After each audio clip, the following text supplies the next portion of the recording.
নমস্কাৰ সকলোকে news today আছামিজলৈ স্বাগতম জনাইছোঁ আৰু এই মুহূৰ্তত লৈ আহিছোঁ এক ব্ৰেকিং নিউজ। দুধনৈ মাখিপাৰাত সংঘটিত হৈছে এক পথ দুৰ্ঘটনা আৰু এই পথ দুৰ্ঘটনাত গুৰুতৰভাৱে আহত হৈছে দুগৰাকীকৈ যুৱতী আৰু এগৰাকী ই ৰিক্সা চালক।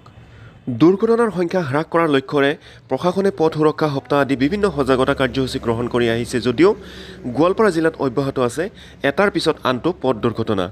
বুধবাৰে নিশা দুধনৈ মাখিপাৰাত সংঘটিত হৈছে এক পথ দুৰ্ঘটনা। এখন ই ৰিক্সাত মাৰুতি কাৰ এখনে প্ৰচণ্ড জোৰত খুন্দা মৰাৰ ফলতে সংঘটিত হয় এই পথ দুৰ্ঘটনা।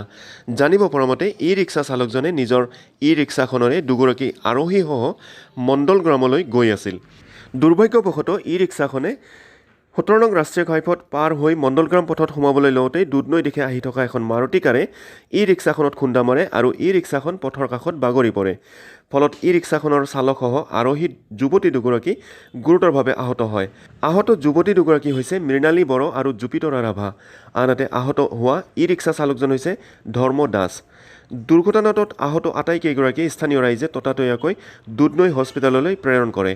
পৰৱৰ্তী সময়ত অৱশ্যে আহতসকলক উন্নত চিকিৎসাৰ বাবে গোৱালপাৰালৈ প্ৰেৰণ কৰা হয় বুলি জানিব পৰা গৈছে।